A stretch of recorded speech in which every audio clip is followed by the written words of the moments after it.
The magic നോവലിലേക്ക് സ്വാഗതം. Kamala ഗോവിന്ദൻ്റെ അമ്മയ്ക്കായി part 9. രഘുനന്ദനന് ചായയുമായി വന്ന പത്മിനി അവനെ ശ്രദ്ധിച്ചു. നീ വൈകുന്നേരം നടന്നു വരുന്നത് കണ്ടിട്ട് നിന്റെ അമ്മയ്ക്ക് സഹിച്ചില്ല. വണ്ടിയും കൊണ്ടേ വരാമെന്ന് അവൾ വിളിച്ചു പറഞ്ഞു. അതാ ഞാൻ വർക്ക്ഷോപ്പിൽ കയറിയതും കീ വാങ്ങിയതും. നീ രാവിലെ കോളേജിൽ പോകുന്ന വഴിക്ക് വർക്ക്ഷോപ്പിൽ ചെന്ന് വണ്ടി എടുത്തോളൂ. ശരിയച്ചാ. സുജിത്ത് കീ വാങ്ങി. രഘുനന്ദനൻ അകത്തേക്ക് നീങ്ങിയതും സുജിത്ത് മെല്ലെ അമർഷത്തോടെ പത്മിനിയുടെ മുൻപിൽ ചെന്നു. ഞാൻ 10 ചുവട് നടന്നെന്ന് വെച്ച് അമ്മയ്ക്ക് എന്താ ചെയ്തം? വെറുതെ അച്ഛനോട് വിളിച്ചു പറഞ്ഞിട്ട് നാശം. സുജിത്ത് അമർഷത്തോടെ ഗോവണി കയറി മുകളിലേക്ക് പോയി. വണ്ടി വാങ്ങിക്കൊടുത്തതിൽ പിന്നെ 10 ചുവട് പോയിട്ട് ഒറ്റ ചുവട് പോലും നടന്നിട്ടില്ലാത്തവനാണ് സുജിത്ത്. അവനിപ്പോൾ വണ്ടി നന്നാക്കി കൊടുത്തത് കലിയായിരിക്കുന്നു. പത്മിനിയുടെ ഭീതി ഇരട്ടിക്കുകയായിരുന്നു. രാത്രി പത്മിനി താഴെ നിന്ന് ശ്രദ്ധിച്ചപ്പോൾ സുജിത്തിൻ്റെയും സുമിയുടെയും ചിരിയും സംസാരവും സൂര്യൻ്റെ മുറിയിൽ കേട്ടു. കോളേജ് വിശേഷങ്ങളും തമാശകളും പരസ്പരം പറയുകയാണ്. അതവരുടെ പതിവ് പരിപാടിയാണ്. പത്മിനി വേഗം മുകളിലേക്ക് കയറി. സുജിത്തിൻ്റെ മുറി തുറന്ന് ഉള്ളിലേക്ക് കയറി. ഒരു മിന്നൽ പരിശോധന. സെല്ലിൽ വീണ്ടും തുമ്പിയുടെ ഫോട്ടോ ഉണ്ടോ എന്ന്. അതായിരുന്നു ഉദ്ദേശം. പക്ഷേ അകത്തേക്ക് കയറിയ പത്മിനി ഓർക്കാപ്പുറത്ത് അടിയേറ്റതുപോലെ തരിച്ചു നിന്നുപോയി. സുജിത്തിൻ്റെ കമ്പ്യൂട്ടർ ഓണായിരുന്നു. മോണിറ്ററിൽ നിറഞ്ഞ് ഒരു ഫോട്ടോ. സുജിത്തിൻ്റെ അവൻ്റെ തോളോട് ചേർന്ന് പുഞ്ചിരിയോടെ ഇരിക്കുന്നു അവൾ, തുമ്പി. കപ്പിൾ ഫോട്ടോ പോലെ. എൻ്റെ കടപ്പാട്ടൂരപ്പാ, എന്താണ് ഈ കാണുന്നത്? സൂര്യയ്ക്ക് വാക്കുറപ്പിച്ച പെണ്ണ് സുജിയോടൊപ്പം സ്വയം മറന്നിരിക്കുന്നു. ഛേ, അമ്മയോ? പെട്ടെന്ന് വാതുക്കൽ സുജിത്തിൻ്റെ സ്വരം കേട്ടു. പത്മിനി തിരിഞ്ഞു നോക്കി. അമ്മ എന്താ ഈ നേരത്തെ റൂമിൽ? അമ്മ കമ്പ്യൂട്ടർ സ്ക്രീൻ കണ്ടതിൻ്റെ ചമ്മലും ദേഷ്യവും ഉണ്ടായിരുന്നു അവൻ്റെ സ്വരത്തിൽ. പത്മിനി വേഗം അവനെ മുറിക്കുള്ളിലേക്ക് പിടിച്ചു കയറ്റി. എന്നിട്ട് വാതിലടച്ച് കുറ്റിയിട്ടു. പിന്നെ കമ്പ്യൂട്ടറിലോട്ട് വിരൽ ചൂണ്ടി. എന്താടാ ഇത്? പത്മിനി ശബ്ദമടക്കി ചോദിച്ചു. സുജിത്ത് മിണ്ടിയില്ല. എടാ, എന്തിനാണ് ഇങ്ങനെ ഒരു ഫോട്ടോ എടുത്തതെന്ന് പത്മിനി അടക്കിയ സ്വരത്തിൽ വല്ലാത്ത ഗൗരവമുണ്ടായിരുന്നു. ഈ അമ്മയുടെ ഒരു കാര്യം. അമ്മ എന്തിനാ എൻ്റെ പുറകെ ഇങ്ങനെ നടക്കുന്നത്? സുജിത്തിനും വന്നു ഗൗരവം. നീ എൻ്റെ ചോദ്യത്തിന് ഉത്തരം പറയടാ. ഇങ്ങനെ ഒരു കപ്പിൾ ഫോട്ടോ എടുത്ത് ഇതിലിട്ടിങ്ങനെ കണ്ടോണ്ടിരിക്കുന്ന എന്തിനാണ്? പത്മിനിയും വിട്ടില്ല. ഷോ, ഈ അമ്മയുടെ ഒരു കാര്യം. അസഹ്യതയോടെ സുജിത്ത് മുഖം കുടഞ്ഞു. ഞങ്ങൾ തമ്മിൽ ഇഷ്ടത്തില്ല, അതറിഞ്ഞാ പോരെ? എന്താടാ പറഞ്ഞത്? നിങ്ങൾ തമ്മിൽ ഇഷ്ടത്തിലാണെന്നോ? പത്മിനി നെഞ്ചിടിപ്പോടെ ചോദിച്ചു. അതെ, ഇഷ്ടത്തില്ല, സുജിത്ത് ഉറച്ച സ്വരത്തിൽ പറഞ്ഞു. എന്നാര് പറഞ്ഞടാ? അവള് പറഞ്ഞോ? പത്മിനിയുടെ മിഴികളിൽ സംശയം നിറഞ്ഞു. അവള് പറയണ്ട, എനിക്കറിയാം. അല്ലാതെ തന്നെ അവൾക്കെന്നെ ഇഷ്ടമാണെന്നു. സുജി, നീ പഠിക്കാൻ പോകുന്നോ അതോ? പത്മിനിയുടെ മുഖത്ത് വീണ്ടും ഗൗരവം നിറഞ്ഞു. പഠിക്കാനാണോ അതോ പ്രേമിക്കാനാണോ കോളേജിൽ പോകുന്നതെന്നല്ലേ അമ്മയുടെ ചോദ്യം? സുജിത്ത് പറഞ്ഞു. ഞാനും തുമ്പിയും കൂടി വന്ന വഴിക്ക് കാറും കൊണ്ടുവന്ന അമ്മ എന്നെ ബലമായി പിടിച്ച് കയറ്റിയപ്പോഴേ ഞാൻ ഊഹിച്ചു അമ്മ ഇത് ചോദിക്കുമെന്ന്. ഞാൻ പഠിക്കാൻ തന്നെയാണ് പോകുന്നത്. ആ കൂടെ ഒരു പെണ്ണിനെ സ്നേഹിച്ചുകൂടാ എന്നൊന്നുമില്ലല്ലോ. ഒട്ടും ഒളിക്കാതെ ഉറച്ച സ്വരത്തിൽ തന്നെ സുജിത്ത് പറഞ്ഞു. ഈ വീട്ടുമുറ്റത്ത് വെച്ച് അവളെ കണ്ടപ്പോഴേ എനിക്ക് ഇഷ്ടമായതാണമ്മേ. എൻ്റെ ദൈവമേ, പത്മിനി നെഞ്ചിൽ കൈവച്ചുകൊണ്ട് പറഞ്ഞു. സുജി, നീ ഇങ്ങനെ ഒന്നും പറയല്ലേ. എടാ, അവൾക്കെന്താ നമ്മുടെ അത്രയും പണമില്ലെന്നാണോ? സുജിത്ത് ഇടയിൽ കയറി. അതല്ലടാ മോനെ, അച്ഛൻ എങ്ങാണോ അത് അറിഞ്ഞാൽ. തുമ്പി സൂര്യയ്ക്ക് വാക്കുറപ്പിച്ച പെണ്ണാണെന്ന് തുറന്നു പറയാനാവാതെ പത്മിനി നിന്ന് വിയർത്തു. അച്ഛനൊന്നും അറിയില്ല, ആരും ഒന്നും അറിയില്ല. അമ്മ പറയാതിരുന്നാ മതി. ഞാൻ പറയുന്നത് എന്തിനാ? ഒരുമിച്ചല്ലേ പോക്കും വരവും. 4-5 ദിവസം കൂടി ഇങ്ങനെ നടന്നാ നാട് മുഴുവൻ അറിഞ്ഞോളൂ. പത്മിനിയുടെ സ്വരം കനത്തു. ഞാൻ ഇനി ഒരുമിച്ച് നടക്കുന്നില്ല, ബൈക്കിൽ പൊയ്ക്കോളാം, പോരെ? സുജിത്തിന് വീണ്ടും അരിശം വന്നു. പത്മിനി അവനെ തുറിച്ചു നോക്കി. ഞങ്ങൾ ഇഷ്ടത്തിലായെന്ന് കരുതി ഉടനെ പഠിപ്പ് നിർത്തി ഒളിച്ചോടാനൊന്നും പോകുന്നില്ലമ്മേ. പത്മിനിയുടെ ഭയം അതാണെന്ന് കരുതി സുജിത്ത്. എന്നിട്ട് ഒരാണിൻ്റെ ചിന്തയോടെ വാക്കുറപ്പോടെ പറഞ്ഞു. എനിക്ക് നല്ല നിലയിൽ പാസ്സാകണം. ബിടെക് കഴിഞ്ഞ് എംടെക് എടുക്കണം. തുമ്പിക്ക് എംടെക് എടുക്കാനാണമ്മേ ആഗ്രഹം. എന്നിട്ടേ ഉള്ളൂ വിവാഹം. അത് കഴിഞ്ഞ് അമേരിക്കയിലേക്ക് പോകണം. ഒരേ പ്രൊഫഷൻ കൂടി ആകുമ്പോൾ അവിടെ ഞങ്ങൾക്ക് നല്ല സ്കോപ്പ് ഉണ്ടമ്മേ. പത്മിനിക്ക് തല കറങ്ങി. മകൻ ഇത്ര വരെ ചിന്തിച്ചിരിക്കുന്നു. ശരിക്കും പ്രാക്ടിക്കലായി തന്നെ. ഇതിൽ തുമ്പിക്കൊരു പങ്കുമില്ലെന്നാണോ? ഇല്ലെങ്കിൽ ഇവൻ്റെ ചിന്തകളും തീരുമാനങ്ങളും ഇത്രയ്ക്ക് മുമ്പോട്ട് പോകുമോ? പത്മിനി മകനോടൊന്നും പറഞ്ഞില്ല. പുറത്തേക്കിറങ്ങി കിടക്കുമ്പോൾ അവരുടെ മനസ്സ് ഒരു ത്രാസായി. സൂര്യ, സുജി, തൻ്റെ 2 മക്കൾ. ത്രാസിൻ്റെ ഇടത്തേ തട്ടിൽ സൂര്യ, വലത്തേ തട്ടിൽ സുജി, നടുവിൽ പെൻഡുലമായി നിന്നു തുമ്പി. എങ്ങോട്ടാണ് പെൻഡുലത്തിൻ്റെ ചരിവ്? ഇടത്തേക്കോ വലത്തേക്കോ? പത്മിനിക്ക് മനസ്സിലായില്ല. പിറ്റേന്ന് രാവിലെ സുജിത്ത് വർക്ക്ഷോപ്പിൽ ചെന്ന് വണ്ടിയെടുത്തു. അവൻ ബൈക്കിലാണ് കോളേജിലേക്ക് പോയത്. അത് പക്ഷേ തുഷാര കയറിയ ബസ്സിന് പിന്നിലൂടെ ആയിരുന്നെന്ന് മാത്രം. വൈകുന്നേരം താഴെ മനയ്ക്കപ്പുറത്ത് തുഷാരയുടെ വീടിന് നേർക്കുള്ള വഴിയരികിൽ കാർ ഒതുക്കിയിട്ടിട്ട് പത്മിനി കാത്തിരുന്നു. തുഷാര കോളേജ് വിട്ടു വരുന്ന സമയമായിരുന്നു അത്. അവൾ അടുത്തെത്തിയതും പത്മിനി ഡോർ തുറന്ന് പുറത്തേക്കിറങ്ങി. പത്മേച്ചിയോ, എന്താ ഇവിടെ? അത് ഒറ്റയ്ക്ക്? തുറന്ന ചിരിയോടെ തുഷാര അടുത്തെത്തി. നിന്നോടൊരു കാര്യം ചോദിക്കാനുണ്ട്, അതിന് കാത്തുനിന്നതാണ്, പത്മിനി പറഞ്ഞു. ആ സ്വരത്തിൽ ശക്തമായൊരു ഗൗരവം കടന്നത് തുഷാര ശ്രദ്ധിച്ചു. എന്താ പത്മേച്ചി? അവൾ ചോദിച്ചു. നീ പഠനം കഴിഞ്ഞ് അമേരിക്കയിലേക്ക് പോകുന്നത് എൻ്റെ ഏത് മകൻ്റെ കൂടെയാണ്? സൂര്യയുടെയോ അതോ സുജിയുടെ കൂടെയോ? പറയ്, എനിക്കതിപ്പോൾ അറിയണം. പത്മിനിയുടെ സ്വരം അത്യന്തം രോഷത്തോടെയായിരുന്നു. തുഷാര നടുങ്ങി വിയർത്ത് മുഖമുയർത്തി. ഒരു ചിത്രം വരയ്ക്കുന്നവനേക്കാൾ എന്തുകൊണ്ടും അന്തസ്സും പദവി ഒരു സോഫ്റ്റ്വെയർ എഞ്ചിനീയർക്കാണ്, അല്ലേ? അതും അമേരിക്കയിലേക്ക് പോകുന്ന ഒരുവനാകുമ്പോൾ അന്തസ്സും പദവി ഇരട്ടിക്കും. പത്മിനിയുടെ ശബ്ദവും ആ ശബ്ദത്തിൽ അടങ്ങിയിരിക്കുന്ന വാക്കുകളും ചാട്ടയ്ക്കുള്ള അടി പോലെയായിരുന്നു തുഷാരയ്ക്ക്. മുമ്പൊരിക്കൽ അരയിൽ നിന്ന് കൃഷ്ണനുണ്ണി ബെൽറ്റ് ഊരി അടിച്ചതിനേക്കാൾ വേദനിച്ചു തുഷാരയ്ക്ക്. പത്മേച്ചി, വിറയാർന്ന ശബ്ദത്തിൽ തുഷാര വിളിച്ചു. വേണ്ട, നീ അങ്ങനെ വിളിക്കണ്ട. എനിക്കറിയാല്ല. എൻ്റെ സൂര്യ ഒരു രോഗിയാണെന്ന് അറിഞ്ഞതിൽ പിന്നെയാണ് നിനക്ക് ഈ മാറ്റം. മരണം പിന്തുടരുന്ന അവനേക്കാൾ മെച്ചം മറ്റൊരുത്തനാണെന്ന് നീ ഇത്ര പെട്ടെന്നങ്ങ് തീരുമാനിച്ചുറയ്ക്കുമെന്ന് ഞാൻ തീരെ പ്രതീക്ഷിച്ചില്ല, പത്മിനി തുടർന്നു. ശരിയാണ്, എൻ്റെ മോനെ മരണം പിന്തുടരുന്നുണ്ട്, എനിക്കതറിയാം. അതുകൊണ്ട് നീ അവനെ തന്നെ കിട്ടിയേ തീരൂ എന്ന് നിന്നോട് ശടിക്കാൻ എനിക്കാവില്ല. നിന്നെ തന്നെ കിട്ടിയേ തീരൂ എന്ന വാശിയോടെ നിൽക്കുന്ന മറ്റൊരു മകനെ നീ തള്ളിക്കളയണമെന്ന് പറയാനും എനിക്ക് വയ്യ. കാരണം 2 എൻ്റെ മക്കളാണ്. പത്മിനി തുഷാരയെ തുറിച്ചു നോക്കി. അതുകൊണ്ട് ഒറ്റ കാര്യമേ എനിക്ക് പറയാനുള്ളൂ, നിനക്കിഷ്ടപ്പെട്ടാലും ഇല്ലെങ്കിലും. പത്മേച്ചിക്ക് എന്നോട് എന്തും പറയാമല്ലോ. തുഷാരയുടെ മെഴികൾ 2 തൂകി തുടങ്ങിയിരുന്നു. പത്മിനി ഒട്ടും അലിഞ്ഞില്ല. നീ തന്നെ ഇതെൻ്റെ സൂര്യയോട് പറയണം. നിനക്കവനെ വേണ്ടെന്ന്. നിന്റെ മുൻപിൽ കിടന്ന് എൻ്റെ കുഞ്ഞ് പെടഞ്ഞു മരിക്കട്ടെ. അപ്പോൾ പിന്നെ നിനക്ക് നിന്റെ ഇഷ്ടം പോലെ ചെയ്യാലോ. പത്മേച്ചി, ഇങ്ങനെയൊന്നും പറയല്ലേ. പൊട്ടിപ്പിളരുന്ന സങ്കടത്തോടെ പത്മിനിയുടെ വലത് കൈയിൽ പിടിച്ചുകൊണ്ടു തുഷാര പറഞ്ഞു.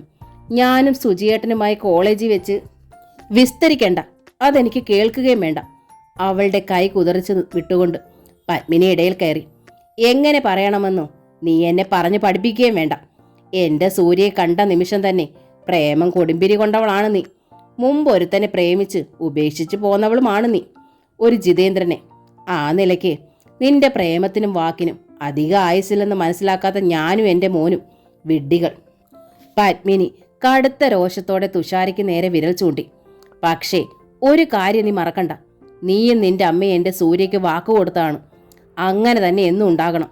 നീ കാരണം എൻ്റെ സൂര്യയ്ക്ക് എന്തെങ്കിലും സംഭവിച്ചാൽ, അതല്ല സൂര്യ ഇല്ലാതാക്കിയിട്ട് ഇനി എൻ്റെ സുജിയുടെ കൂടെ അമേരിക്കയ്ക്ക് പറക്കാൻ ശ്രമിച്ചാൽ, മോളെ, അത് നടക്കില്ല. അവരുടെ 2 പേരുടെ അമ്മയാണ് പറയുന്നത്, ഓർത്തോ. പറഞ്ഞു തീർന്നതും പത്മിനി വെട്ടിത്തിരിഞ്ഞ് കാറിൻ്റെ ഡോർ വലിച്ചു തുറന്നു. അതിനുള്ളിലേക്കിരുന്നു. പത്മേച്ചി, നിൽക്ക്, പോകല്ലേ.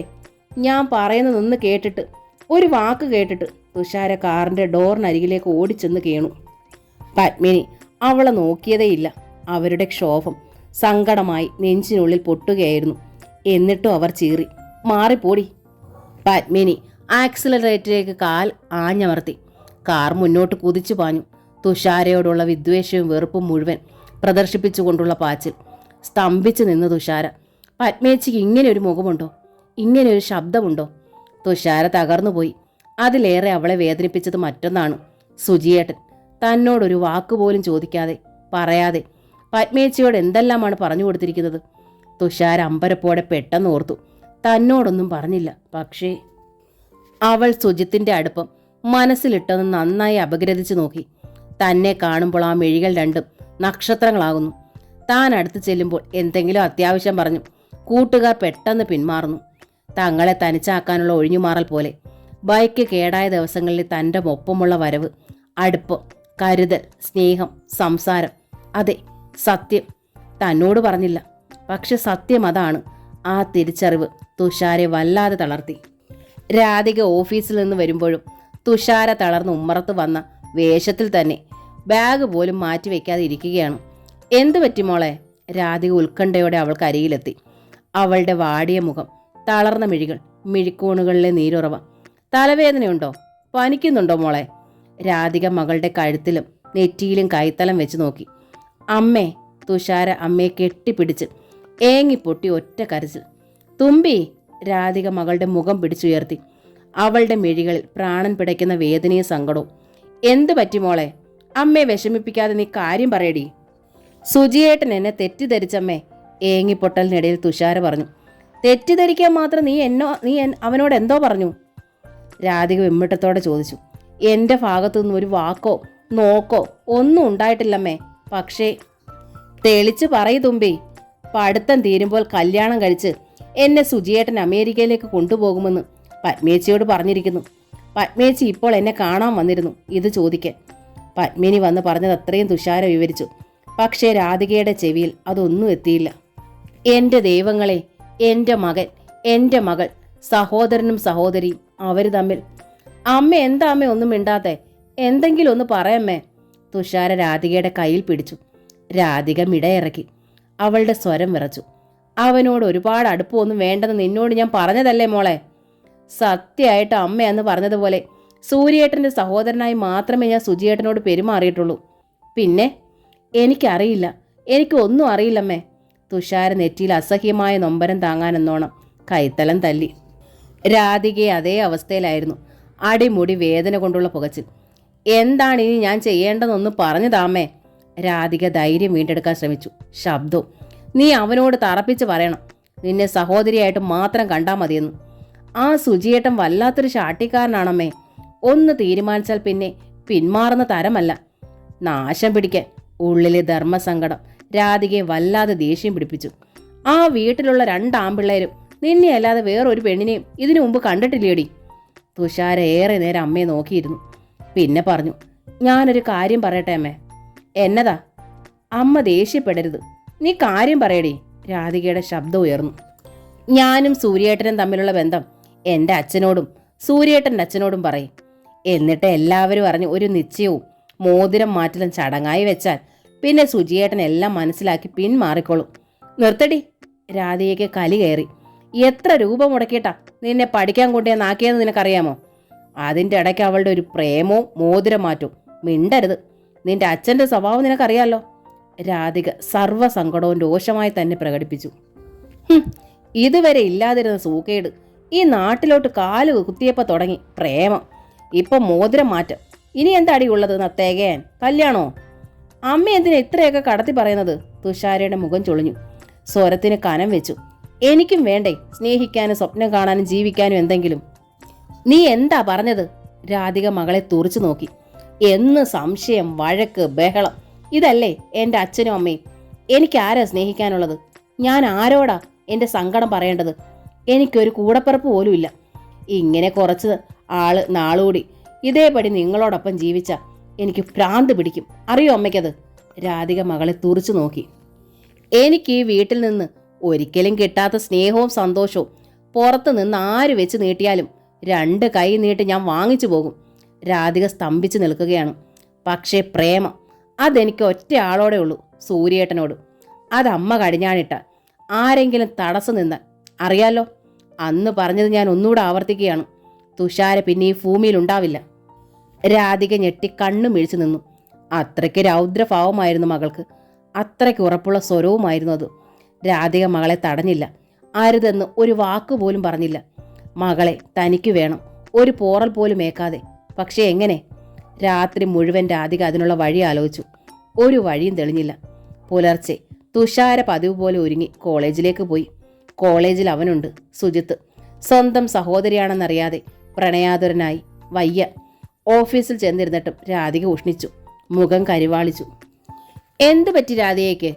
നിർമ്മല അപ്പോൾ അവളെ ശ്രദ്ധിച്ചു. ഹസ്ബൻഡ് എന്താ പിന്നെയും വല്ല പ്രശ്നം ഉണ്ടാക്കിയോ? ഒന്നുമില്ല സാറേ. രാധിക ഒഴിഞ്ഞു മാറി. എന്നിട്ട് ഫയലിലേക്ക് മിഴികൾ താഴ്ത്തി. കഴിഞ്ഞ വർഷത്തെ കാറ്റിലും മഴയിലും പെട്ട് ഒടിഞ്ഞു വീണു കടപുഴുകിയും നശിച്ച റബ്ബർ മരങ്ങളുടെ കണക്കെടുക്കലായിരുന്നു രാധിക. നഷ്ടപരിഹാര തുകയ്ക്കുള്ള ഫണ്ട് അലോട്ട്മെൻറ്റിന് വേണ്ടിയുള്ള സർക്കാരിലേക്ക് ബജറ്റ് എഴുതാനാണ്. നിർമ്മല പോളും ഉണ്ട് രാധികയ്ക്കരികിൽ. പക്ഷേ എത്ര ശ്രമിച്ചിട്ടും രാധികയുടെ ശ്രദ്ധ ഒരു സെക്കൻഡ് പോലും ഫയലിൽ നിന്നില്ല. സുജിയും തുമ്പിയും രണ്ട് മുഖങ്ങൾ. ആരോട് പറയും തൻ്റെ സങ്കടം? എല്ലാ സങ്കടവും പങ്കുവെക്കുന്ന മോളോട് ഇത് പറയാൻ വയ്യ. ഉണ്ണിയേട്ടനോട് ഒട്ടും വയ്യ. പിന്നെ ഒറ്റ നിമിഷം പെട്ടെന്ന് രാധികയുടെ മുൻപിൽ ഒരു മുഖം പ്രകാശം പോലെ തെളിഞ്ഞു നിന്നു. രഘുനന്ദനൻ, തൻ്റെ സുജിമോൻ്റെ അച്ഛൻ. സുജിക്കൊരു കടിഞ്ഞാണിടാൻ ഇനി ആ ഒറ്റ ഒരാൾക്കേ പറ്റൂ, തന്നെ സമാധാനിപ്പിക്കാനും. രാധിക പെട്ടെന്ന് എഴുന്നേറ്റു നിർമ്മല പോളിനെ നോക്കി. സർ, ഞാൻ സ്റ്റേറ്റ് ബാങ്ക് വരെ ഒന്ന് പോയിട്ട് പെട്ടെന്ന് വരാം. ഒരത്യാവശ്യമുണ്ട്, ഒരു 10 മിനിറ്റ്, അവൾ പറഞ്ഞു. ശരി, നിർമ്മല പോൾ സമ്മതിച്ചു. രാധിക വേഗം ഇറങ്ങി. സ്റ്റേറ്റ് ബാങ്ക് കെട്ടിടത്തിൻ്റെ ഉള്ളിലേക്ക് കയറുമ്പോൾ രാധിക വിയർപ്പിൽ കുളിച്ചു. രഘുനന്ദനൻ്റെ ക്യാമ്പിലേക്ക് കയറിയതും വല്ലാതെ തളർന്നു. അയാൾ പറയും മുമ്പ് അവൾ അയാൾക്ക് മുൻപിലുള്ള കസേരയിലേക്ക് തളർന്നു വീണു. രഘുനന്ദനൻ സ്തംഭിച്ചു പോയി. നീയോ? അയാൾ ശബ്ദിച്ചു. ഇനിയൊരു വരവ് രാധികയിൽ നിന്ന് അയാൾ ഒരിക്കലും പ്രതീക്ഷിച്ചതല്ല. അത്രയ്ക്ക് മോശമായിട്ടാണ് കഴിഞ്ഞ തവണ സംസാരിച്ചതും അപമാനിച്ചതും ഇറക്കി വിട്ടതും. എന്നിട്ട് ഇവൾ എന്തിനു വീണ്ടും വന്നു? എനിക്കൊരു കാര്യം പറയാനുണ്ട്. അത്രമേൽ അത്യാവശ്യമാണ്. വരണ്ട നാവ് നൊട്ടി നനച്ച് വിയർപ്പിൽ കുളിച്ച നെറ്റിയും മുഖവും കഴുത്തും വീണ്ടും വീണ്ടും സാരിയുടെ മുന്താണി കൊണ്ട് ഒപ്പിക്കൊണ്ട് രാധിക ശ്വാസം മുട്ടലോടെ പറഞ്ഞു. ഈ ലോകത്ത് ഇത് പറയാൻ എനിക്ക് മറ്റൊരാളില്ല. അതുകൊണ്ടാണ് വിലക്കേട്ട് ഞാൻ വന്നത്. എന്താ? ഒട്ടും സുഖകരമല്ലാത്ത സ്വരത്തിൽ രഘുനന്ദനൻ ചോദിച്ചു. ഇഷ്ടക്കേട് അയാളുടെ മുഖത്തും ഉണ്ടായിരുന്നു. നമ്മുടെ മക്കൾ, രാധിക പറയാൻ ഓങ്ങിയതേ ഉള്ളൂ. നമ്മുടെ മക്കളോ? രഘുനന്ദൻ ഇടയ്ക്ക് കയറി. അയാളുടെ മുഖത്ത് ക്ഷോഭം ഇരട്ടിച്ചു. അത് സുജിയും തുമ്പിയും ഒരേ കോളേജിലാണ് പഠിക്കുന്നതെന്ന് അറിയാമല്ലോ. രാധിക മെല്ലെ ശബ്ദം വീണ്ടെടുത്തു.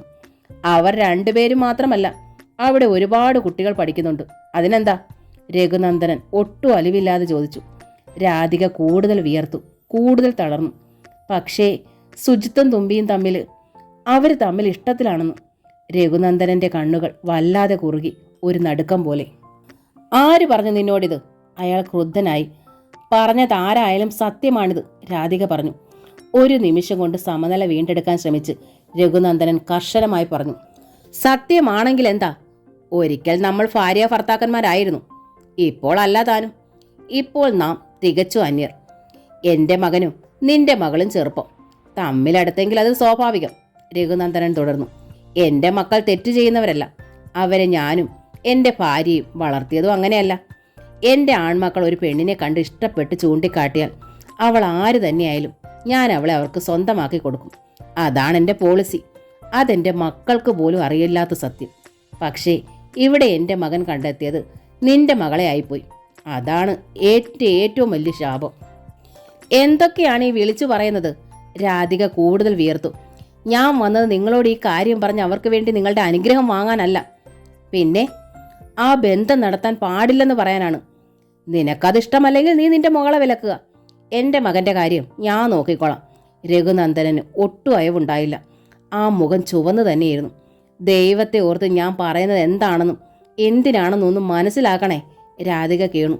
സുജിയും തുമ്പിയും തമ്മിലൊരു ഇഷ്ടം, അത് അരുതാത്തതല്ലേ? മഹാപാപമല്ലേ? ബന്ധം അരുതാത്തതാണ്, രഘുനന്ദനൻ അക്ഷോഭ്യനായി പറഞ്ഞു. ഈ ലോകത്തിൽ ഞാൻ മറ്റെന്തിനേക്കാൾ ഏറ്റവും കൂടുതൽ വെറുക്കുന്നത് നിന്നെയാണ്. പക്ഷേ എൻ്റെ മോൻ കണ്ടെത്തിയതോ ആ നിന്റെ മോളെ തന്നെ. ശരിക്കും അരുതാത്തത് തന്നെ. പക്ഷേ അതൊരു മഹാപാപമാകുന്നത് എങ്ങനെയെന്നോ രാധിക കിതപ്പോടെ പറഞ്ഞു. തുമ്പി, അവളെ ഞാൻ പ്രസവിച്ചതാണ്. അതിന്? സുജിയെ ഞാൻ പ്രസവിച്ചതല്ലേ? രാധികയുടെ ശബ്ദം വിറകൊണ്ടു. സുജിയെ നീ പ്രസവിച്ചോ എന്നാര് പറഞ്ഞു? ആരും പറയണ്ട, എനിക്കറിയാം. നിങ്ങൾ ഒളിപ്പിച്ചു വെച്ചെങ്കിലും എൻ്റെ മോനെ ഞാൻ തിരിച്ചറിഞ്ഞു, രാധിക തുടർന്നു. എൻ്റെ മോൻ എൻ്റെ മോളുമായി തന്നെ അരുതാത്തൊരു ബന്ധത്തിന്. നിർത്തടി, രഘുനന്ദനൻ ചാടി എണീറ്റു. നിന്റെ മോൾ നിന്റെ മോനുമായിട്ട് അരുതാത്ത ബന്ധം? ചി, അതിന് നിന്റെ മോളെ പ്രേമിച്ചത് എൻ്റെ സുജിയല്ലേ, സൂര്യയല്ലല്ലോ. എന്താ പറഞ്ഞത്? രാധികയുടെ കണ്ണുകൾ തുറിച്ചു. നീ പ്രസവിച്ച് എൻ്റെ മുൻപിലേക്ക് വലിച്ചെറിഞ്ഞിട്ട് പോയത് സുജിയല്ല, എൻ്റെ സൂര്യയാണ്. സൂര്യയാണ് എൻ്റെ മൂത്ത പുത്രൻ. സൂര്യ? മൂത്തപുത്രൻ? താൻ പ്രസവിച്ചിട്ട് വലിച്ചെറിഞ്ഞു പോയ തൻ്റെ മകൻ. നെറുകയിലൊരു തീകോളം, തലച്ചോറിനുള്ളിൽ ഭും എന്നൊരു പൊട്ടൽ. രാധിക പ്രജ്ഞയേറ്റ് നിലം പതിച്ചു. മാനേജറുടെ ക്യാബിനുള്ളിൽ ഒരു സ്ത്രീ തലചുറ്റി വീണിരിക്കുന്നു. ബാങ്കിലുള്ള മറ്റ് സ്റ്റാഫും കസ്റ്റമേഴ്സും ഒക്കെ പെട്ടെന്ന് അങ്ങോട്ട് നീങ്ങി. താഴെ വീണ് കിടക്കുന്ന രാധികയുടെ മുഖത്ത് വെള്ളം ശക്തമായി തളിക്കുകയും വിളിക്കുകയും ചെയ്തു. കിടന്ന കിടപ്പിൽ തറയിൽ കിടന്ന് രാധിക ഒന്നും ഞെരങ്ങി. വിളി കേട്ടു. ഇനി സാരമില്ല, AC അല്പം കൂടി കൂട്ടിയിട്ടെ, ക്യാഷ്യർ ഡാനി ജോർജ് പറഞ്ഞു. സ്ത്രീകൾ രാധിക മെല്ലെ തട്ടി വിളിച്ച് ഉണർത്താൻ ശ്രമിക്കുകയാണ്. ഡാനി ജോർജ് രഘുനന്ദൻ്റെ മുഖത്തേക്ക് നോക്കി. കടുത്ത ഭീതിയും കടുത്ത വ്യതയും. സ്തംഭിച്ചു നിൽക്കുകയാണ് അയാൾ. എന്താ സാർ ഉണ്ടായത്? ഏതാണ് ഈ സ്ത്രീ? ഡാനി ജോർജ് രഘുനന്ദൻ്റെ അടുത്തേക്ക് നീങ്ങി. ഇവൾ രാധിക. ഒരിക്കൽ എൻ്റെ ഭാര്യയായിരുന്നു. എന്നെ ചതിച്ചിട്ട് ഇവൾ കാമുകൻ്റെ കൂടെ ഓടിപ്പോയി. അങ്ങനെയാണ് പറയേണ്ടത്. പക്ഷേ രഘുനന്ദനൻ അത് വിഴുങ്ങി. എന്നിട്ട് വിശ്വസിക്കുന്നൊരു കള്ളം പെട്ടെന്ന് കണ്ടുപിടിച്ചു. ഒരു ലോണിൻ്റെ കാര്യത്തിന് വന്നതാണ്. മകളുടെ വിവാഹം. മതിയായ സെക്യൂരിറ്റി ഇല്ല. ലോൺ കിട്ടില്ലെന്ന് ഞാൻ പറഞ്ഞു. അതാണ് പെട്ടെന്ന് തല ഇറങ്ങി വീണതും. അതല്ലേലും ചിലരങ്ങനെയാണ് സാർ. രഘുനന്ദനൻ്റെ മുഖത്തെ വ്യാകുലത കണ്ട് സമാധാനിപ്പിക്കാമെന്നോണം ഡാനി ജോർജ് പറഞ്ഞു. പെൺമക്കളുടെ കല്യാണം ഉറപ്പിച്ച് തീയതിയും കുറിച്ചിട്ടാണ് ലോൺ ആപ്ലിക്കേഷനുമായിട്ട് ഇറങ്ങുന്നത്. കിട്ടില്ലെന്ന് വന്നാലോ? ഇതാ കണ്ടില്ലേ, പരവേശമായി, തലകറക്കമായി.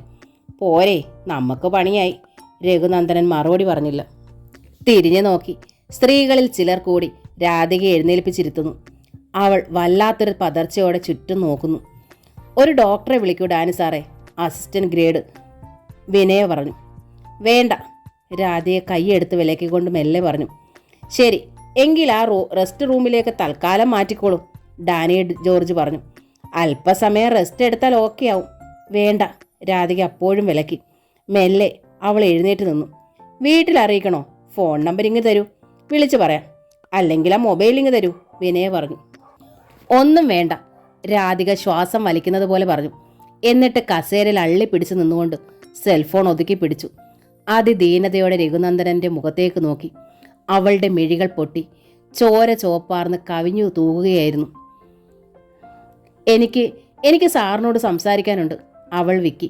സാറിനോട് സംസാരിച്ചിട്ട് ഒരു കാര്യമില്ല, ഡാനി ജോർജ് ഇടപെട്ടു. നിങ്ങളിപ്പോൾ പോവുക, മതിയായ സെക്യൂരിറ്റിയുമായി വന്നാൽ മതി. രാധിക അത് കേട്ടില്ല. അവൾ ആ കസേരയിലേക്ക് വീഴുന്നത്ര തളർച്ചയോടെ ഇരുന്നു. രഘുനന്ദനന് മനസ്സിലായി അവൾ പോകില്ലെന്നും അവൾക്ക് പോകാനാകില്ലെന്നും. നിങ്ങൾ പോയിക്കോളൂ, രഘുനന്ദനൻ മറ്റുള്ളവരോടായി പറഞ്ഞു. ഇവർ പറയട്ടെ, ആവശ്യം വന്നാൽ ഞാൻ വിളിക്കാം. Okay sir. ഡാനി ജോർജും വിനയും ഉൾപ്പെടെ എല്ലാവരും ക്യാബിന് പുറത്തിറങ്ങി. ഒന്ന് പൊട്ടി തുറന്ന് കരയാൻ പോലും ആകാനത്ര ഷോക്കിലായിരുന്നു രാധിക. രഘുനന്ദനൻ അവൾക്കെതിരായിരുന്നു. അവളെ തന്നെ നോക്കി, അവളെ ആദ്യമായി കാണുന്നത്ര അപരിചിതത്വത്തോടെ. സൂര്യ തന്നെയാണോ എൻ്റെ മോൻ? ആണോ? അത് തന്നെയാണോ സത്യം? സംശയത്തിൻ്റെ പിഞ്ഞിപ്പതറിയ ശബ്ദമായിരുന്നു രാധികയ്ക്ക് അപ്പോഴും. രഘുനന്ദനൻ മറുപടി പറഞ്ഞില്ല. പക്ഷേ തറഞ്ഞ നോട്ടം മുതിർക്കുന്ന അയാളുടെ കൃഷ്ണമണികൾ ആവർത്തിച്ചതിരുവിട്ടു. അവൾ വിറയാർന്ന കൈത്തലങ്ങൾ കൂട്ടിപ്പിടിച്ചു, യാചിച്ചു. എന്നെ ശപിക്കല്ലേ. എന്തിന്? രഘുനന്ദനൻ്റെ സ്വരം പരുവരുത്തതായിരുന്നു. നിങ്ങളുടെ വീട്ടിൽ നിങ്ങളെക്കാൾ മുൻപ് ഞാൻ കണ്ടത് നിങ്ങളുടെ ഭാര്യയും മക്കളെയുമാണ്. രാധിക വീണ്ടും പിഞ്ഞി പതറി. അതിനെന്ത്? നിങ്ങളുടെ മകനാണ് സൂര്യ എന്ന് ഞാൻ അറിഞ്ഞില്ല. അവനെ ഞാൻ പ്രസവിച്ചതാണെന്നും ഒട്ടും അറിഞ്ഞില്ല.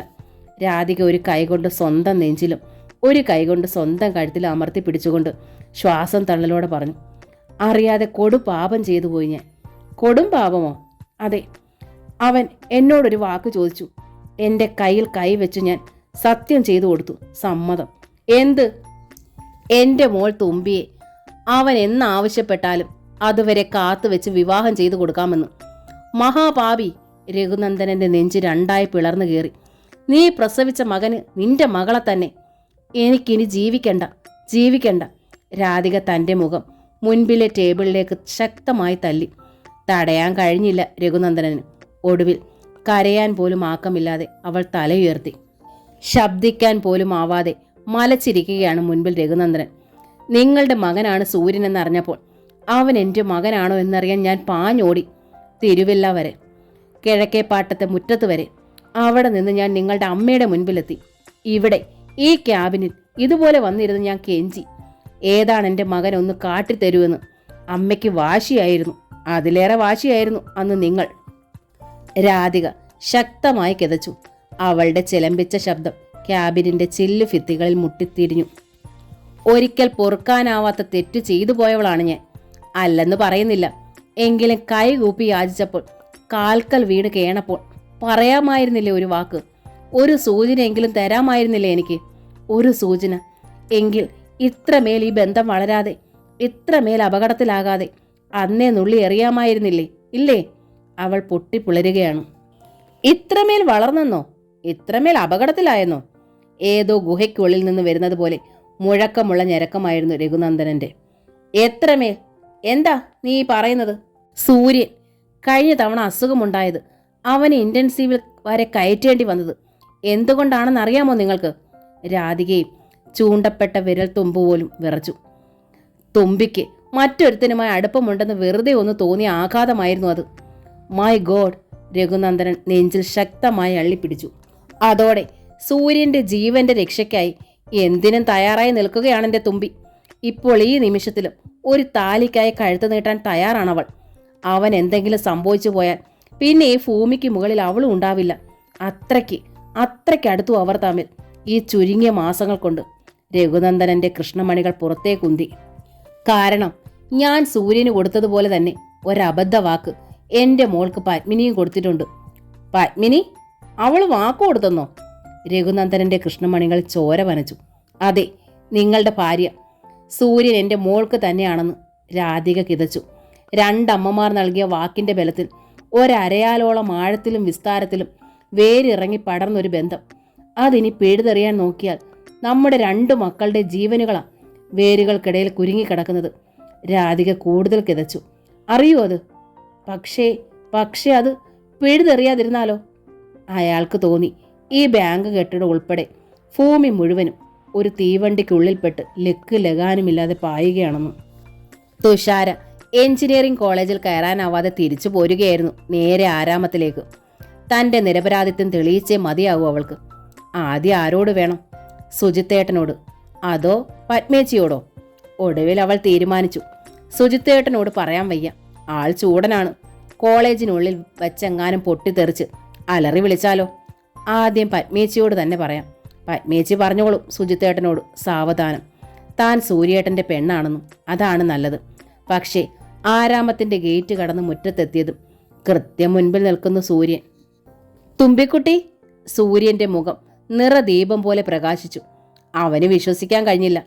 മുറ്റത്ത് വളർന്നു പടർന്നു നിൽക്കുന്ന വലിയ ചെമ്പകത്തിൻ്റെ ചുവട്ടിൽ ഒരു ഈസിൽ വെച്ച് അതിൽ ക്യാൻവാസ് ഉറപ്പിച്ച് മൂന്നാറിൻ്റെ മനോഹരമായൊരു ദൃശ്യം ചെയ്യുകയാണ് സൂര്യൻ. തുഷാരെ പെട്ടെന്ന് മുൻപിൽ കണ്ടപ്പോൾ ചായവും ബ്രഷും സൈഡിലിരുന്ന സ്റ്റാൻഡിലേക്ക് വെച്ച് അവൻ അവൾക്കരികിലേക്ക് ഓടി വന്നു. ഞാൻ ഇവിടെ ഉണ്ടെന്ന് ആരാ തുമ്പിക്കെട്ടി നിന്നോട് പറഞ്ഞത്? ആരും പറഞ്ഞില്ല. തുഷാര ചിരിക്കാൻ ശ്രമിച്ചു. കോളേജിൽ ചെന്നപ്പോൾ ഞങ്ങൾക്കിന്ന് ക്ലാസ് ഇല്ല. ഇതുവഴി വന്നപ്പോൾ പത്മേച്ചി ഒന്ന് കാണാമെന്ന് കരുതി. സൂര്യൻ തെക്കു ഭാഗത്തേക്ക് വിരൽ ചൂണ്ടി. അമ്മയും അച്ഛമ്മയും പറമ്പിലാണ്. അവിടെ കുരുമുളക് പറിക്കാൻ പണിക്കാർ വന്നിട്ടുണ്ട്. അവർക്കരികിലാണ്. വിളിക്കാം. വേണ്ട, ഞാൻ അങ്ങോട്ട് പോയി കണ്ടോളാം. എന്താ വിശേഷിച്ച്? തുഷാര വീണ്ടും ചിരിക്കാൻ ശ്രമിച്ചതേ ഉള്ളൂ. വിഷയം മാറ്റാനായി അവൾ പെട്ടെന്ന് ചോദിച്ചു, സൂര്യേട്ടൻ എന്താ ഇന്ന് ക്ലാസ് ഇല്ലായിരുന്നോ? ഇന്ന് പോയില്ല. സൂര്യൻ ഉത്സാഹത്തോടെ തുടർന്നു. ഞാനും സുജിയും കൂടി കഴിഞ്ഞ ദിവസം മൂന്നാറിന് പോയിരുന്നു. നീലക്കുറിഞ്ഞി പൂത്തത് കാണാൻ. അതൊന്ന് പെയിന്റ് ചെയ്യണമെന്ന് തോന്നി. പൂർത്തിയാകാത്തത് കൊണ്ട് ഇവിടെ ഇരുന്ന് ചെയ്യുകയായിരുന്നു. പക്ഷേ തുമ്പിക്കുട്ടി ഒന്ന് കണ്ടെങ്കിലെന്ന് ഞാൻ ഇപ്പോൾ ഓർത്തതേ ഉള്ളൂ. എന്തേ? തുഷാരയുടെ മനസ്സ് ആർദ്രമായി. നമ്മളൊന്ന് ശരിക്ക് കണ്ടിട്ടിപ്പോൾ എത്ര നാളായി തുമ്പിക്കുട്ടി. എനിക്കിപ്പോൾ താഴമനയിലേക്ക് പോലും വരാൻ പറ്റുന്നില്ല. അവൻ്റെ സ്വരം ശരിക്കും സങ്കടത്തിലും ആവലാതിയിലുമായിരുന്നു. എനിക്ക് അന്ന് ആ അസുഖം വന്നതാ ഒക്കേക്കും കാരണം. നിരാശയോടെ അവൻ പറഞ്ഞു. അതെന്താ? നമ്മൾ തമ്മിലുള്ള അടുപ്പവും അസുഖം ഉണ്ടാകാനുള്ള കാരണം ഒന്നും അച്ഛൻ അറിയരുതെന്ന് അമ്മ പറഞ്ഞു. നിന്നെ കാണാൻ മനസ്സ് എത്ര കുതി കുത്തിയാലും എനിക്ക് എൻ്റെ അമ്മയെ ധിക്കരിച്ച് ഓടി വരാൻ പറ്റില്ല തുമ്പി. അമ്മയെ ധിക്കരിക്കണ്ട, തുഷാര പറഞ്ഞു. പക്ഷേ താഴമനയിലേക്ക് വരുന്നതിനെന്താ? എന്താന്നോ? കൊള്ളാം, നല്ല കാര്യമായി. സൂര്യൻ പുഞ്ചിരിച്ചു. ഞാൻ ഇവിടെ വന്നാൽ എന്തായാലും നമ്മൾ തമ്മിൽ കാണാണ്ടിരിക്കില്ല. അവിടെ മുത്തശ്ശിക്ക് നേരിയ സംശയം തോന്നിയാൽ മതി, ഓടി ഇവിടെ എത്തും. ഇവിടെ അച്ഛമ്മയുടെ ചെവിയെ കൊടുക്കും. അച്ഛൻ പിന്നെ എപ്പോൾ അറിഞ്ഞു എന്ന് നോക്കിയാൽ മതി. അച്ഛൻ അറിഞ്ഞാൽ എന്താ? നമ്മുടെ ബന്ധത്തിന് സമ്മതിക്കില്ലേ? തുഷാര വിഷമത്തോടെ ചോദിച്ചു. എൻ്റെ അച്ഛൻ എന്നെ ഒരുപാട് സ്നേഹിക്കുന്നുണ്ട്.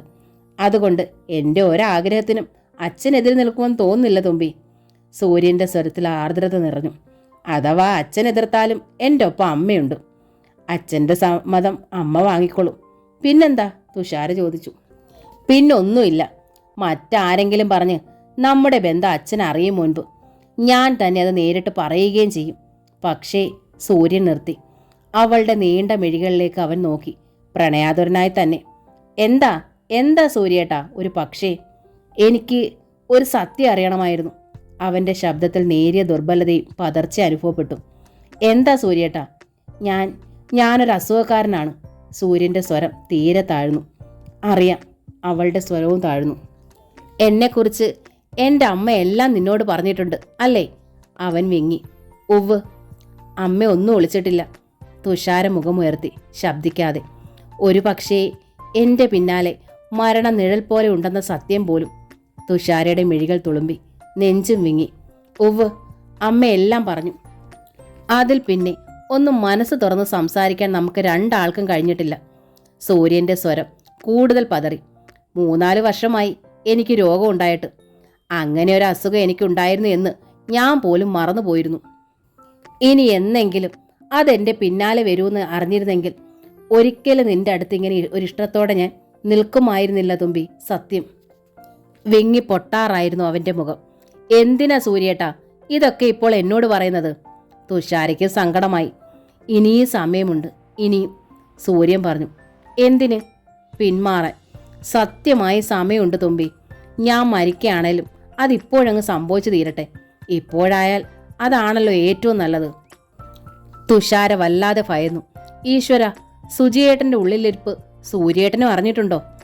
മരണം നിഴൽ പോലെയുള്ള ഒരാളോടൊപ്പം ഭയന്നുള്ള ജീവിതം. അത് ശരിയാവുമോ തുമ്പിക്കുട്ടി? ഇപ്പോഴായാൽ നീ എങ്കിലും രക്ഷപ്പെടും. പിന്നീടായാൽ നീ ഒരു വിധവയായിട്ട്. സൂര്യേട്ടാ, എന്നോട് ഇങ്ങനെയൊന്നും പറയല്ലേ. പൊട്ടിച്ചിതറി കരഞ്ഞുകൊണ്ട് തുഷാര അവൻ്റെ വായ്ക്കൽ കൈ പൊത്തിപ്പിടിച്ചു. ഈ തുമ്പിക്കുട്ടി സൂര്യേട്ടൻ്റെയാ എന്നും. പിന്മാറാൻ പറയല്ലേ. ജീവിക്കണേലും മരിക്കണേലും ഇവളെ കൂടി ഒപ്പം കൂട്ടണേ സൂര്യേട്ടാ. തുമ്പി. പെട്ടെന്ന് തുഷാരയുടെ തോളത്തൊരു കൈത്തലം പതിഞ്ഞു. ഒപ്പം ഒരു വിളിയും കേട്ടു. തുഷാര ഞെട്ടിത്തിരിഞ്ഞു. നിറഞ്ഞ മിഴികളോടെ നിൽക്കുന്നു പത്മിനി. പറമ്പിൽ നിന്ന് വന്ന വഴിയാണ്.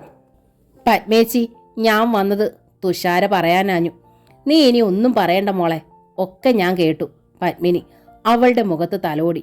ഇന്നലെ ഞാൻ എന്തൊക്കെയോ പറഞ്ഞു. മോളി അമ്മയോട് ക്ഷമിക്ക്. അത്രയും കേട്ടാൽ മതിയായിരുന്നു തുഷാരയ്ക്ക്. അവളുടെ മനസ്സും സന്തോഷം കൊണ്ട് നിറഞ്ഞു. അമ്മ എന്താ തുമ്പിക്കുട്ടിയോട് പറഞ്ഞത്? ഇങ്ങനെ ക്ഷമ ചോദിക്കാൻ മാത്രം? സൂര്യൻ ചോദിച്ചു സംശയത്തോടെ. ഒന്നുമില്ലട ചെക്ക, അതൊന്നും നീ ഇപ്പം അറിയണ്ട, പത്മിനി പറഞ്ഞു. അത് പറ്റില്ല, എനിക്കറിയണം. സൂര്യൻ കൊച്ചുകുട്ടിയെപ്പോലെ ശാഠ്യം പിടിച്ചു. കിണങ്ങിക്കൊണ്ട് നിന്ന് അമ്മയ്ക്ക് മുൻപിൽ. പത്മിനിക്ക് ചിരി വന്നു. എന്നാ കേട്ടോ, എനിക്കിപ്പോഴാ ശരിക്കും ബോധ്യമായതെന്നു. ഇവള് നിനക്കുള്ളത് മാത്രമാണെന്നു. എന്താ പോരെ? പോരെങ്കിൽ ദാ പിടിച്ചോ. പത്മിനി തുഷാരയുടെ വലത് കരം പിടിച്ചു. സൂര്യൻ്റെ നീട്ടിയ വലത് കരത്തിലേക്ക് വെക്കാൻ ഒരുങ്ങുകയായിരുന്നു. പെട്ടെന്ന് അവർ പകച്ച് പിന്മാറി. പാഞ്ഞു വന്ന് മുറ്റത്ത് നിർത്തിയ ടയോറ്റ ഇന്നോവ കാറിനുള്ളിൽ നിന്നും ഒരു തീത്തുണ്ട് പുറത്തേക്കിറങ്ങി നിൽക്കുന്നു രഘുനന്ദനൻ. സൂര്യൻ ഞെട്ടി ഒരടി പിന്നോക്കം വെച്ചു. തുഷാരയും പരിഭ്രാന്തിയോടെ നോക്കി. ശക്തമായൊരു നടുക്കം പത്മിനിയുടെ നെഞ്ചിനുള്ളിലുണ്ടായി. അത് മറയ്ക്കാൻ ശ്രമിച്ച് പത്മിനി ഭർത്താവിൻ്റെ മുഖത്തേക്ക് ഒന്നുകൂടി നോക്കി. ശരിക്കും തീത്തുണ്ട് തന്നെ. പത്മിനി വേഗം കാറിൻ്റെ അടുത്തേക്ക് ചെന്നു. എന്താ രഘുവേട്ടാ ഈ സമയത്ത്? എന്താ ഈ സമയത്ത് വന്നത്? ബുദ്ധിമുട്ടായോ? മുരൾച്ച പോലെയാണ് രഘുനന്ദൻ്റെ ചോദ്യം. എന്താ ഏട്ടാ ഇങ്ങനെ ചോദിച്ചത്? പത്മിനി അമ്പരന്നു. പിന്നെ എങ്ങനെ ചോദിക്കണം? ഇങ്ങ് പറഞ്ഞതാ, അമർഷത്തോടെ രഘുനന്ദനൻ പറഞ്ഞു. എന്നിട്ട് സൂര്യനെയോ തുഷാരയോ കണ്ടിട്ടില്ലാത്ത മട്ടിൽ വേഗം അകത്തേക്ക് പാഞ്ഞു കയറി. പത്മിനി വിളറി. എന്താടാ മോനെ അച്ഛന് പറ്റിയത്? പത്മിനി വിഷമത്തോടെ സൂര്യനെ നോക്കി. വല്ലാത്ത ദേഷ്യത്തിലാണല്ലോ. നമ്മളിവിടെ നിന്ന് ചെയ്തത് കണ്ട് വല്ല സംശയം തോന്നിയോടാ? പത്മിനി പരവശതയോടെ ചോദിച്ചു. അച്ഛനെ അമ്മയ്ക്ക് ജീവനാണ്. പക്ഷെ അച്ഛൻ്റെ മുഖം കറുത്താൽ ശരിക്കും അമ്മ ഭയക്കും. സൂര്യനതറിയാം. സൂര്യൻ പത്മിനിയുടെ തോളത്ത് മെല്ലെ കൈത്തല അമർത്തി. എന്നിട്ട് പറഞ്ഞു, അച്ഛന് നമ്മളെ ഒരു സംശയവും തോന്നിയിട്ടില്ല. തോന്നിയാൽ അത് അപ്പോഴേ ചോദിക്കാൻ അച്ഛൻ മടിക്കില്ല എന്ന് അമ്മയ്ക്കറിയില്ലേ? അവൻ സമാധാനിപ്പിച്ചു. ബാങ്കിൽ എന്തോ കാര്യമായ പ്രോബ്ലം ഉണ്ടായിട്ടുണ്ട്. അല്ലെങ്കിൽ ഈ സമയത്ത് അച്ഛൻ ബാങ്കിൽ നിന്ന് ഇവിടേക്ക് വരുമോ? മകൻ പറഞ്ഞത് ശരിയാണെന്ന് പത്മിനിക്ക് തോന്നി. കഴിഞ്ഞതിൻ്റെ മുൻപിലത്തെ വർഷം അമ്മ ഓർക്കുന്നില്ലേ, ആരോ കള്ളി ഡോക്യുമെൻറ്റ്സ് സബ്മിറ്റ് ചെയ്തത്? അച്ഛൻ ആ ലോൺ സാങ്ഷനാക്കിയ സംഭവം. അന്ന് അച്ഛൻ ഇതുപോലെ ഉച്ചയ്ക്ക് മുമ്പ് വിയർത്തോടി വന്നത് അമ്മ ഓർക്കുന്നുണ്ടോ? ശരിയാണത്. അന്നൊപ്പം ഇരുന്ന് അച്ഛന് ധൈര്യം പകർന്നതും ആശ്വസിപ്പിച്ചതും അമ്മയാണ്. അതും ശരിയാണ്. എങ്കിൽ അമ്മ ചെല്ല്. അമ്മയ്ക്ക് പരിഹരിക്കാനാവാത്ത എന്ത് പ്രശ്നമാമേ നമ്മുടെ അച്ഛനുള്ളത്? സൂര്യൻ പുഞ്ചിരിച്ചു. പത്മിനിക്ക് തോന്നി മകൻ പറഞ്ഞത് ശരിയാണെന്ന്. തന്നോടൊന്ന് അടുത്തിരുന്ന് സൗമ്യമായി തലോടിയാൽ ആ തീത്തുണ്ട് താനെ അണയും. പത്മിനി ധൃതിയിൽ ഹാളിലേക്ക് കയറി. സ്റ്റെയർ കേസ് വഴി മുകളിലേക്കും. പരുങ്ങലോടെ നിൽക്കുകയായിരുന്നു തുഷാര. പത്മിനി പോയതും അവൾ ചോദിച്ചു, സൂര്യേട്ടൻ്റെ അച്ഛന് നമ്മളെക്കുറിച്ച് വല്ല സംശയം തോന്നിയിട്ടുണ്ടാവുമോ? നമ്മൾ ഒറ്റയ്ക്കായിരുന്നെങ്കിൽ ഒരു പക്ഷേ സംശയിച്ചേനെ. സൂര്യൻ പുഞ്ചിരിച്ചു. കൃത്യസമയത്ത് അമ്മ ഓടി വന്നതുകൊണ്ട് അച്ഛൻ മറിച്ചൊന്നും ചിന്തിക്കില്ല. എന്നാലും അച്ഛൻ വന്ന സ്ഥിതിക്ക് ഞാൻ പോകുക. തുഷാര പോകാൻ ധൃതിപ്പെട്ടു. മറ്റന്നാൾ 2-ാം ശനിയാണ്. ക്ലാസ്സില്ലാത്ത ദിവസമല്ലേ? ഞാൻ തെക്കേ മനയുടെ തെക്കേ തോട്ടത്തിൽ ആറ്റുതീരത്ത് വരാം. തുമ്പി അവിടെ വരുമോ? സൂര്യൻ ശബ്ദം താഴ്ത്തി പറഞ്ഞു. എനിക്ക് നിന്നോട് ഒരുപാട് കാര്യങ്ങൾ പറയാനുണ്ട് തുമ്പി. മറ്റന്നാൾ അച്ഛൻ വീട്ടിലുണ്ടാവും സൂര്യേട്ടാ. ഒന്ന് അനങ്ങാൻ പോലും പറ്റില്ല, തുഷാര പറഞ്ഞു. തുമ്പിയുടെ അച്ഛൻ ചൂടനാണല്ലേ? സുജിത്ത് പറഞ്ഞു. തുമ്പിയോടൊന്നും മിണ്ടിയതിന് അവനെ തല്ലിയ കാര്യം. സൂര്യൻ ചിരിച്ചു. തുഷാരയുടെ മുഖം വിളറി. ഇക്കണക്കിന് നമ്മൾ തമ്മിലുള്ള ബന്ധം എങ്ങാനും അറിഞ്ഞാൽ തുമ്പിയുടെ അച്ഛൻ എന്താകും പുകലുണ്ടാക്കുക? എന്നെ തല്ലിക്കൊല്ലുമല്ലോ. ആ ഓർമ്മയിൽ തന്നെ തുഷാര വിയർത്തുപോയി. അവൾ വേഗം ഗേറ്റിലേക്ക് ഓടി. ഗേറ്റിലെങ്കിൽ എത്തിയപ്പോൾ അവൾ ഒന്നു നിന്നു. ഒന്നുകൂടി തിരിഞ്ഞു നോക്കാതിരിക്കാൻ കഴിഞ്ഞില്ല അവൾക്ക് സൂര്യനെ. മുകളിൽ തൻ്റെ കിടപ്പുമുറിയുടെ ജനാലക്കരിയിൽ കിതപ്പോടെ പുറത്തേക്ക് നോക്കി നിൽക്കുന്ന രഘുനന്ദനൻ കണ്ടു ആ കാഴ്ച. വാളുകൊണ്ട് തലങ്ങും വിലങ്ങും തല വെട്ടി പൊളിക്കുന്നത്ര അതിവേദനയോടെ രഘുനന്ദനൻ പുറത്തേക്ക് വിരൽ ചൂണ്ടിക്കൊണ്ട് പറഞ്ഞു, നീ ആ തുമ്പിയുടെ കൈ പിടിച്ച് സൂര്യയുടെ കയ്യിൽ വെച്ചു കൊടുക്കാൻ ഒരുങ്ങുകയായിരുന്നു അല്ലേ? അയാൾക്ക് പിന്നിൽ നിന്നിരുന്ന പത്മിനി നടുങ്ങി. അപ്പോൾ രഘുവേട്ടൻ അത് കണ്ടു. അതിൻ്റെയാണ് ഈ ഭാവമാറ്റം. രഘുവേട്ട, അത് പിന്നെ പത്മിനി പറയാനാഞ്ഞു. ശബ്ദിക്കരുത് നീ. രഘുനന്ദനൻ ചൂണ്ടുവിരൽ ചുണ്ടത്ത് മുട്ടിപ്പിടിച്ചു. തീപ്പൊള്ളൽ പോലെ ആ മുഖം കടുവിച്ചു. നീ ചെയ്യാനൊരുങ്ങിയതിൻ്റെ അർത്ഥം എന്താണെന്ന് നിനക്കറിയാവോ? പത്മിനി മുഖമുയർത്തി. പാണിഗ്രഹണം. അത് പാണിഗ്രഹണം എന്നാൽ വിവാഹം അല്ലേ? അതെ. പത്മിനി ശബ്ദം തീരെ താണു. നമ്മുടെ മോൻ്റെ സന്തോഷത്തിന് വേണ്ടിയാണ്. നമ്മുടെ മോൻ്റെ സന്തോഷം. രഘുനന്ദന് നെഞ്ചു പിഞ്ഞി. അവനിനി സന്തോഷിക്കാൻ കഴിയില്ല പത്മേ. അതിനുള്ള അവകാശം അവനില്ല. എന്താ രഘുവേട്ട ഇങ്ങനെ പറയുന്നത്? പത്മിനി അന്താളിച്ചു. ആ തുമ്പി ആരാന്ന് നിനക്കറിയാവോ? എന്താ അങ്ങനൊരു ചോദ്യം? അവൾ ആ രാധികയുടെ മകളാണ്. അതെനിക്കറിയാലോ, പത്മിനി പറഞ്ഞു. ആ രാധിക ആരാണെന്ന് നിനക്കിപ്പോഴും അറിയില്ല പത്മേ, രഘുനന്ദനൻ തുടർന്നു. അവളാണ് എൻ്റെ ആദ്യ ഭാര്യ, നമ്മുടെ സൂര്യയുടെ അമ്മ. രഘുവേട്ടാ, പത്മിനി രഘുനന്ദനെ അള്ളിപ്പിടിച്ചു. അതെ, തുമ്പിയെയും സൂര്യയും പ്രസവിച്ചത് അവളാണ്. ഒരേ രക്തം. സ്വന്തം സഹോദരിയാണ് നമ്മുടെ സൂര്യ. രഘുനന്ദനൻ നിർത്തി. എൻ്റെ കടപ്പാട്ടൂരപ്പ, പത്മിനി നെഞ്ചിൽ തല്ലി. സ്വന്തം സഹോദരിയെ കാമത്തോടെ നോക്കുന്നവൻ്റെ കണ്ണു കുത്തി പൊട്ടിക്കണം. അതാണ് ശാസ്ത്രം. അറിയോ നിനക്ക്? രഘുനന്ദനൻ്റെ സ്വരം കഠിനമായി. പെങ്ങളെ കാമിക്കുന്നവൻ നിന്ദ്യനാണ്, നീചനാണ്, മഹാപാപിയാണ്. പത്മിനി വായ് പിളർന്നവടി നിന്നു. നമ്മുടെ മോൻ മഹാപാപിയാകുന്നത് എങ്ങനെയാ രഘുവേട്ട? അവന് സത്യം അറിയില്ലല്ലോ. പത്മിനിയുടെ നെഞ്ചു വിങ്ങി. ഇനി അവനോട് എങ്ങനെ ഈ സത്യം പറയും പത്മേ? ഈശ്വര, പത്മിനിയുടെ മുഖം കരുവാളിച്ചു. ഇതെങ്ങാൻ അവൻ അറിഞ്ഞ പിന്നെ എന്താ രഘുവേട്ട ഉണ്ടാവുക? അവൻ ഇത്രത്തോളം പാപം ചെയ്യുന്നതിന് മുമ്പ് അവൻ സത്യം അറിയണമായിരുന്നു പത്മേ, രഘുനന്ദനൻ തുടർന്നു. അറിയാതെയാണെങ്കിലും പെങ്ങളെ അവൻ ആഗ്രഹിച്ചു. ഇപ്പോഴും ആഗ്രഹിച്ചു കൊണ്ടിരിക്കുന്നു. ഒക്കേക്കും കാരണം നീയാണ്. ഞാനോ? അതെ, നീയാണ് എല്ലാത്തിനും കൂട്ടുനിന്നത്. നീയാണ് എല്ലാം ഒളിപ്പിച്ചത്. എല്ലാറ്റിനും കാരണക്കാരി നീയാണ്. അറിഞ്ഞപ്പോഴേ നീ എന്തുകൊണ്ട് എന്നോട് പറഞ്ഞില്ല? രഘുനന്ദനൻ്റെ സ്വരം ശരിക്കും കുറ്റപ്പെടുത്തലും ക്ഷോഭവും ഉണ്ടായിരുന്നു. പത്മിനിക്കത് മനസ്സിലായി. ഇമ വെട്ടാതെ അവൾ രഘുനന്ദൻ്റെ മുഖത്തേക്ക് നോക്കി. ശരിയാണ്, ഞാൻ ഒളിപ്പിച്ചു. നമ്മുടെ മോൻ്റെ നല്ലതേ ഞാൻ ആഗ്രഹിച്ചുള്ളൂ. അവനൊരു പെൺകുട്ടി ഇഷ്ടപ്പെട്ടു. അതത്ര വലിയ തെറ്റാണെന്നൊന്നും എനിക്ക് തോന്നിയില്ല. കാലമേറെ ആയതുമില്ല. ഒരു സന്ദർഭം വരുമ്പോൾ എല്ലാം പറയാമെന്ന് കരുതി. പത്മിനിയുടെ സ്വരം ഇപ്പോൾ തെല്ല് കടുത്തു. പക്ഷേ ആ സ്ത്രീയെ ഇവിടെ ഈ വീടിൻ്റെ ഉള്ളിൽ വെച്ച് ഒരിക്കൽ രഘുവേട്ടൻ കണ്ടു. പറയാമായിരുന്നു എന്നോട് ഇവളാണ് രാധികയെന്ന്, സൂര്യയുടെ അമ്മയെന്ന്. എന്തുകൊണ്ട് പറഞ്ഞില്ല? രഘുനന്ദനൻ വിളറി. അങ്ങനെ അന്ന് എന്നോട് പറഞ്ഞിരുന്നെങ്കിൽ ആ സ്ത്രീയെ മകളെ ഞാൻ ആട്ടിപ്പായിക്കുമായിരുന്നു. പറഞ്ഞില്ല, അത് തെറ്റായിപ്പോയി.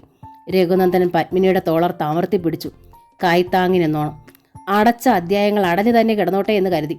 പക്ഷേ അതിങ്ങനെ ഒരു ഇടുത്തിയായി നമ്മുടെ നെറുകയിലേക്ക് തന്നെ തിരിച്ചു വരുമെന്ന് ഞാൻ ഒട്ടും കരുതിയില്ല. എന്താടാ രഘു, എന്താ ഇടുത്തിയായിട്ട് ഇവിടെ വന്ന് വീണത്? പെട്ടെന്നായിരുന്നു ആ ചോദ്യം.